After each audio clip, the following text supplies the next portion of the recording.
Assalamualaikum warahmatullahi wabarakatuh. Saya Alfia Safitri, Latsar Provinsi Nusa Tenggara Barat, Angkatan 5, Kelompok 1, ingin berbagi nih tentang manajemen dan smart ASN, jabatan fungsional perawat, dan analisis isu.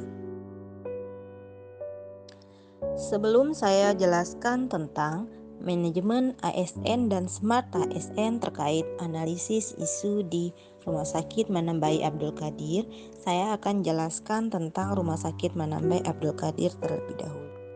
Rumah Sakit Manambai Abdul Qadir merupakan salah satu rumah sakit Provinsi NTB yang terletak di Pulau Sumbawa dengan visi menjadikan rumah sakit pusat rujukan sepulau Sumbawa dengan misi memberikan kualitas pelayanan medis dan non-medis, meningkatkan sarana dan prasarana sesuai dengan standar pelayanan rumah sakit, meningkatkan profesionalisme staf medis dan non-medis, memberikan kualitas pelayanan medis dan non-medis, meningkatkan sarana dan prasarana sesuai dengan standar pelayanan rumah sakit, meningkatkan profesionalitas staf medis dan non-medis, memberikan pelayanan kesehatan yang profesional, menyiapkan dan mengembangkan sumber daya manusia, kerjasama dengan mitra rumah sakit, mendukung sarana dan prasarana kesehatan, meningkatkan pendapatan rumah sakit, dan meningkatkan kesejahteraan karyawan. Salah satu tenaga yang bertugas di Rumah Sakit Manambai Abdul Qadir adalah perawat.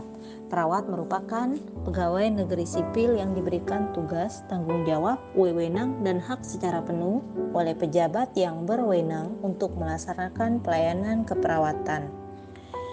Perawat merupakan jenis jabatan karir PNS yang termasuk dalam rumpun kesehatan, di mana ruang lingkup tugasnya, tanggung jawab, dan wewenangnya adalah untuk melaksanakan kegiatan pelayanan keperawatan sesuai dengan peraturan perundang-undangan terkait asuhan keperawatan dan pengelolaan keperawatan.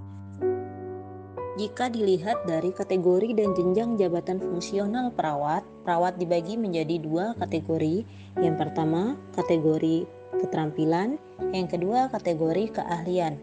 Perawat kategori keterampilan terdiri dari perawat terampil, perawat mahir, dan perawat penyelia. Sedangkan perawat dalam kategori keahlian dibagi menjadi 4, yaitu perawat ahli pertama, perawat ahli muda, perawat ahli madya, dan perawat ahli utama.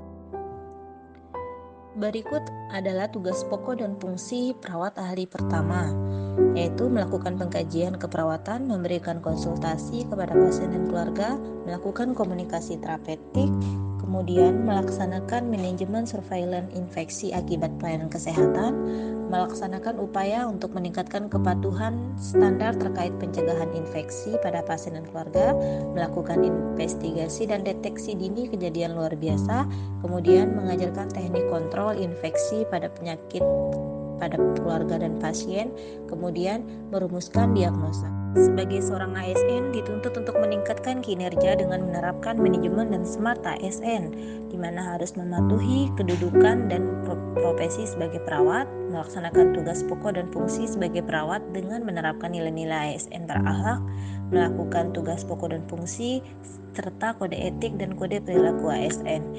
ASN dituntut mampu menganalisis isu dan menentukan strategi berdasarkan perspektif digital dengan menerapkan kemampuan digital skill, digital culture, dan digital safety.